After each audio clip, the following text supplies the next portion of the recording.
ನಮಸ್ಕಾರ ಸ್ನೇಹಿತರೆ, welcome back to ಖುಷಿ ಬ್ಲಾಗ್ಸ್. ಎಲ್ಲರೂ ಹೇಗಿದ್ದೀರಾ? ನಾವು ಕೂಡ ತುಂಬಾನೇ ಚೆನ್ನಾಗಿದ್ದೀವಿ ಅಂತ ಹೇಳ್ತಾ ಇವತ್ತಿನ ಬ್ಲಾಗನ್ನು ಶುರು ಮಾಡ್ತಾ ಇದ್ದೀನಿ.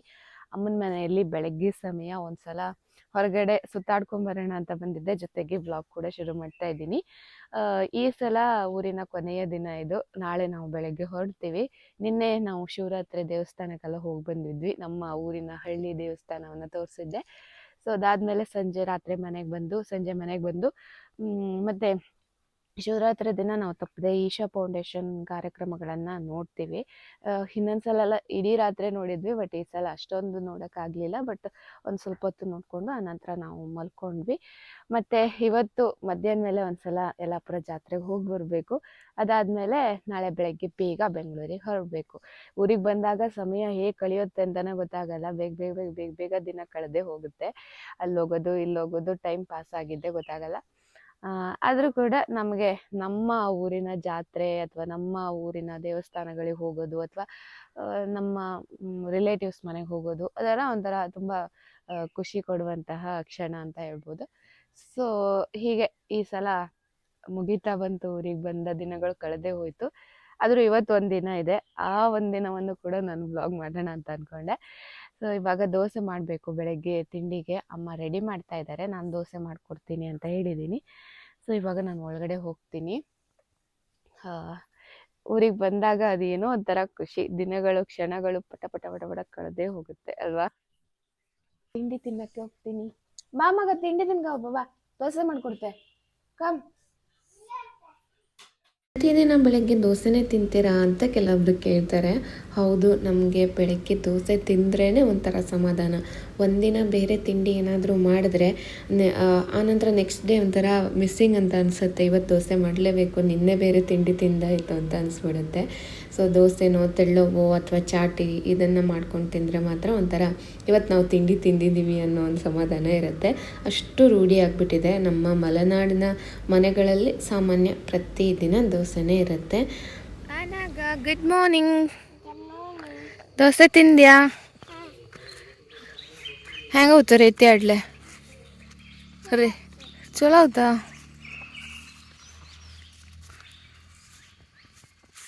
ನನಗೆ ರೀತಿ ಆಡ್ತಾ ಇದ್ದಾಳೆ. ರೀತಿ ಆಟ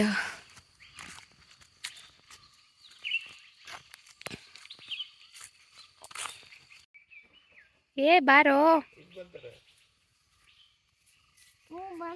ನಾವಿವಾಗ ಕೃಷಿ ಗಾಡಿಯಲ್ಲಿ ಅನಗನ ಕೂರಿಸ್ಕೊಂಡು ತಿರುಗಾಡಿಸ್ತಾ ಇದ್ದೀವಿ. ವಜ್ಜೆ ಅಂತ ಹೈಕೊಂಡು ಹೋಗ್ಲಿ ಈಸಿ ಹೋಗ್ತದು. ನಾ ಕುತ್ಕೊಂಡ್ರೆ ಮುರಿದೋಗ್ತಾ ನಾಳೆ. ಬ್ಯಾಡ ಅನ್ಸಿದ್ದೆ.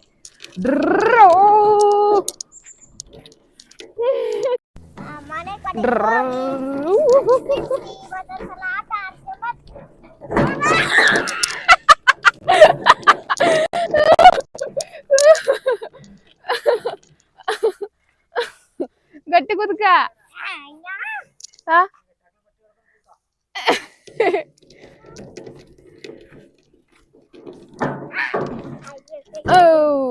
ದುಡ್ಕೊಂಡು ಹೋಗ್ತೆ. ನಮ್ಮನೆ ಗೊತ್ತ್ಯಾ ಬೆಂಗಳೂರಿಗೆ ಯಾಕತ್ತು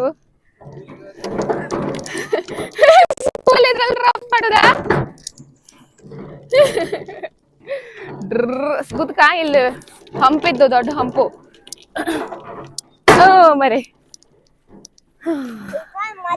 ಈಗ ಸಾಕತ್ತು. ಸಾಕ್.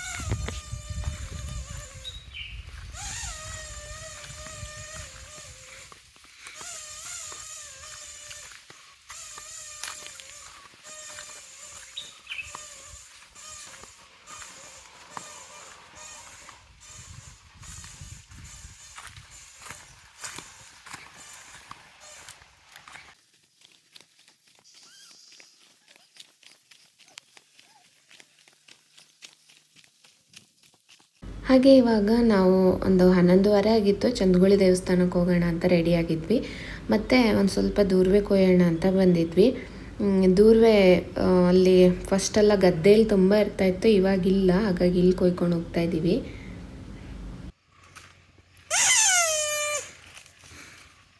ಇಷ್ಟು ದೂರ್ವೆ ಕೊಯ್ಕೊಂಡು ಬಂದ್ವಿ ದೇವಸ್ಥಾನಕ್ಕೆ ಹೋಗುವಾಗ, ಚಂದ್ಗುಳಿ ದೇವಸ್ಥಾನಕ್ಕೆ ಹೋಗುವಾಗ. ಎಲ್ಲೂ ದೂರವೇನೇ ಇಲ್ಲ. ಅಲ್ಲೊಂಚೂರು ಸಣ್ಣ ಸಣ್ಣ ಕಿತ್ತು ಕೊಯ್ಕೊಂಬಂದ್ವಿ. ತೊಳಿಬೇಕು, ತೊಳ್ಕೊಂಡು ತಗೊಂಡು. ನಮ್ಮ ಊರಿನ ತುಂಬ ಪ್ರಸಿದ್ಧವಾದ ದೇವಸ್ಥಾನ ಚನ್ನಗುಳಿ ಗಂಟೆ ಗಣಪತಿ ದೇವಸ್ಥಾನ. ಪ್ರತಿ ಸಲ ಊರಿಗೆ ಹೋದಾಗಲೂ ಕೂಡ ನಾವು ಒಂದು ಸಲ ಹೋಗಿ ಕೈ ಮುಗಿದು ಬರ್ತೀವಿ. ಇನ್ನೊಂದು ಸಲ ಹೋದಾಗ ಅಲ್ಲಿ ಗಣಹೋಮ ಮಾಡಿಸಿದ್ವಿ. ಸೊ ಅದು ಕೂಡ ವ್ಲಾಗ್ ಮಾಡಿದ್ದೆ. ಏನೋ ಒಂಥರ ನೆಮ್ಮದಿ. ನಾವು ಸಣ್ಣವರಿದ್ದಾಗಿಂದಲೂ ಕೂಡ ದೇವಸ್ಥಾನಕ್ಕೆ ಹೋಗಿ ರೂಢಿ ಇರೋದ್ರಿಂದ ಈ ಊರಿಗೆ ಬಂದಾಗ ಅಲ್ಲಿ ಹೋಗಿ ಬರ್ತಾ ಇದ್ದರೆ ಸಮಾಧಾನ ಆಗೋದಿಲ್ಲ. ಸೊ ಹಾಗಾಗಿ ಹೊರಟಿದ್ದೀವಿ.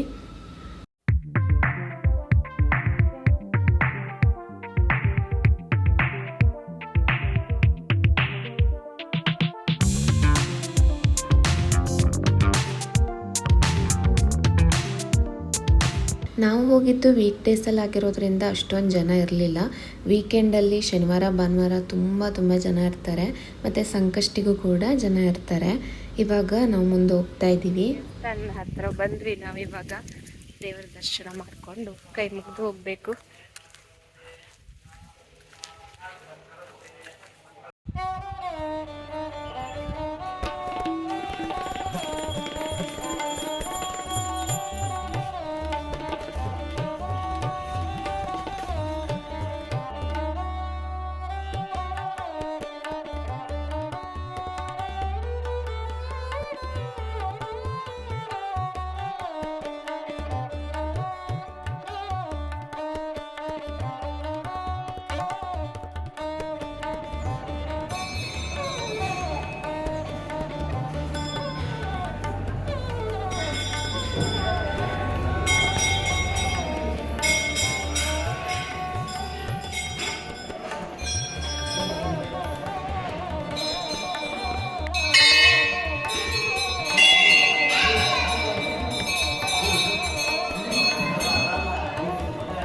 ಮಹಾಗಣಪತಿಯ ಆಶೀರ್ವಾದ ಪಡೆದಿದ್ದಾಯಿತು. ದೇವರಿಗೆ ಕೈ ಮುಗಿದು ಒಂದು ಸ್ವಲ್ಪ ಹೊತ್ತು ಕೂತ್ಕೊಂಡು ಪ್ರದಕ್ಷಿಣೆ ಹಾಕಿ ನಂತರ ನಾವು ಅಲ್ಲಿಂದ ವಾಪಸ್ ಬಂದ್ವಿ. ಹಾಗೆ ಎಷ್ಟು ದೂರದಿಂದ ಜನರು ಬರ್ತಾರೆ. ಹುಬ್ಬಳ್ಳಿ, ಉತ್ತರ ಕರ್ನಾಟಕ ಆ ಕಡೆಯಿಂದೆಲ್ಲ ತುಂಬ ಜನ ಬರ್ತಾರೆ. ಸಾಕಷ್ಟು ಜನ ನಿಮ್ಮಲ್ಲೂ ಕೂಡ ಈ ದೇವಸ್ಥಾನಕ್ಕೆ ಬಂದಿರ್ಬೋದು. ಖುಷಿ ಆಗುತ್ತೆ. ಕಮೆಂಟ್ ಮಾಡಿ ಯಾರೆಲ್ಲ ಬಂದಿದ್ರಿ ಅಂತ.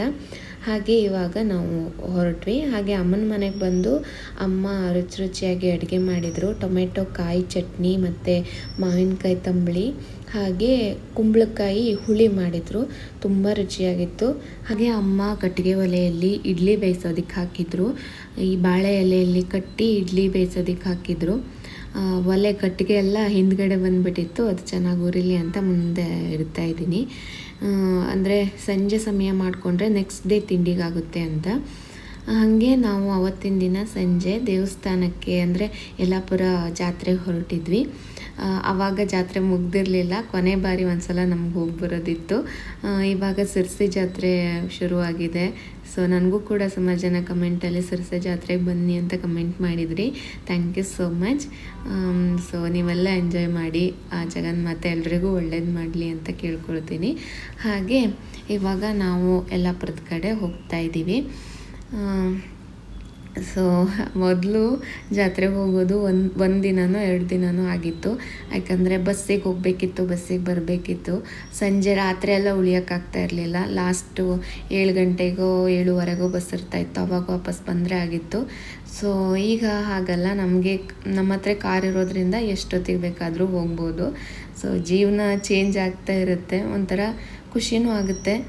ಸೊ ಇವಾಗ ನಾವು ಅಮ್ಮನವರ ಗದ್ದಿಗೆ ಹತ್ರ ಬಂದಿದ್ವಿ. ಕೊನೆ ಬಾರಿ ಒಂದು ಸಲ ಜಾತ್ರೆಯ ಕ್ಷಣಗಳನ್ನು ಕಣ್ತುಂಬಿಸ್ಕೊಳ್ತಾ ಇದ್ದೀನಿ.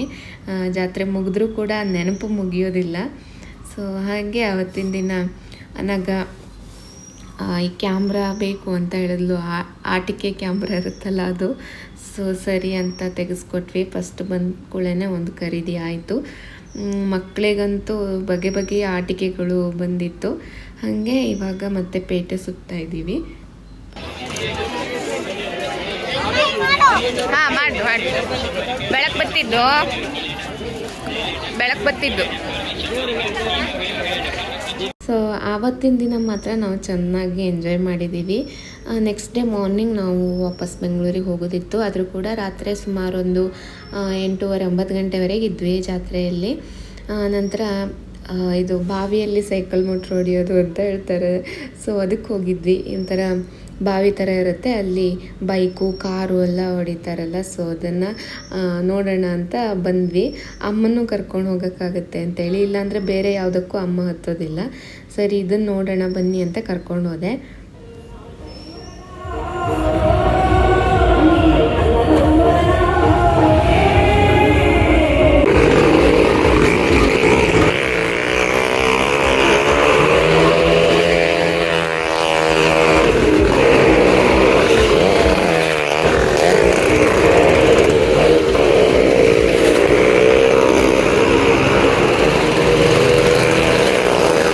ಕೆಲವು ಸಲ ಅನಿಸುತ್ತೆ ನಮಗೆ ಎಂಟರ್ಟೈನ್ಮೆಂಟ್ ಸಿಗ್ಬೋದು, ಆದರೆ ಒಬ್ಬೊಬ್ಬರಿಗೆ ಅದೇ ಜೀವನ, ಅದೇ ಕೆಲಸ, ಜೀವನಕ್ಕೋಸ್ಕರ ಇಷ್ಟೊಂದು ರಿಸ್ಕಿನ ಕೆಲಸವನ್ನೆಲ್ಲ ಮಾಡಬೇಕಾಗತ್ತಲ್ಲ ಅಂತ ಅನಿಸುತ್ತೆ. ಬಟ್ ಅವ್ರಿಗೆ ರೂಢಿ ಇರುತ್ತೆ, ಮತ್ತೇನು ಆಗಲ್ಲ ಅಂತ ಹೇಳ್ತಾಯಿದ್ರು. ಬಟ್ ನಾವು ನೋಡುವಾಗ ಮಾತ್ರ ತುಂಬ ಒಂಥರ ಭಯ ಆಗ್ತಾಯಿತ್ತು. ಒಬ್ಬಳು ಹೆಣ್ಮಗಳು ಕೂಡ ಆ ಒಂದು ಕಾರಲ್ಲಿ ಕುತ್ಕೊಂಡು ಸರ್ಕಸ್ ಮಾಡ್ತಾಯಿದ್ರು. ಸೊ ಆನಂತರ ಮುಗೀತು, ನಾವು ಇವಾಗ ಕೆಳಗಡೆ ಹೋಗ್ತಾ ಇದ್ದೀವಿ.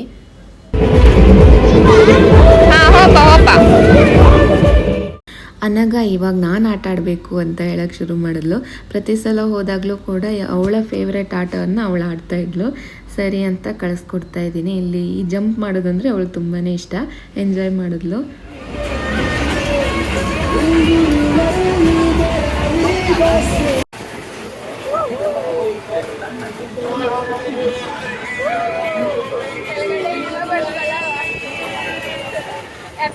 ಕೆಳಗಡೆ ಇರುವಾಗ ಒಂದ್ಸಲ ದಟ್ಟಾಗುತ್ತಷ್ಟೇ.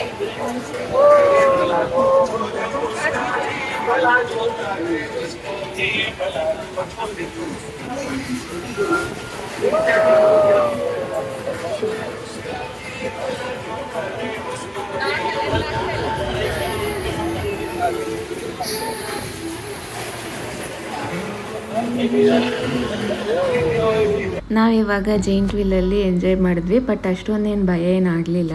ಕೆಳಗಡೆ ಇಳಿಯುವಾಗ ಒಂದು ಸಲ ಆಗುತ್ತೆ ಅಷ್ಟೇ. ಆದರೆ ನಾವು ಆ ದೋಣಿಯಲ್ಲಿ ಹತ್ತಿದ್ವಲ್ಲ ಮೊದಲನೇ ದಿನ, ಅದು ಮಾತ್ರ ಮಸ್ತಾಗಿತ್ತು. ಅದರಷ್ಟಿದು ಮಜಾ ಆಗಲಿಲ್ಲ. ಬಟ್ ಅದೊಂದು ಹತ್ತಬೇಕು ಅಂತ ಇತ್ತು, ಹಾಗಾಗಿ ಹತ್ತಿದ್ವಿ. ಹಾಗೆ ಮತ್ತೆ ಅನಗ ಆಟ ಆಡೋದಕ್ಕೆ ಶುರು ಮಾಡಿದ್ಲು. ಅದಾದಮೇಲೆ ನಾವು ಮನೆ ಕಡೆ ಹೊರಟ್ವಿ. ಇದು ಮರುದಿನ ಬೆಳಗ್ಗೆ ನಮ್ಮ ಪ್ರಯಾಣ ಬೆಂಗಳೂರು ಕಡೆಗೆ. ಈ ಸಲ ಊರಿಗೆ ಬಂದ ವ್ಲಾಗೆಲ್ಲ ಮುಗೀತು. ಜಾತ್ರೆ ಎಲ್ಲ ಎಂಜಾಯ್ ಮಾಡಿದ್ವಿ. ಊರಲ್ಲಿ ತುಂಬ ಚೆನ್ನಾಗಿ ಖುಷಿಯಾಗಿ ಉಳಿದ್ವಿ. ಇವಾಗ ವಾಪಸ್ ಬೆಂಗಳೂರಿಗೆ ಹೋಗ್ತಾ ಇದ್ದೀವಿ. ಮತ್ತೆ ಊರಿಗೆ ಬರೋಣ ಅಂತ ಹೇಳ್ತಾ ಇವತ್ತಿನ ವಿಡಿಯೋನ ಮುಗಿಸ್ತಾ ಇದ್ದೀನಿ. ನಮಸ್ಕಾರ.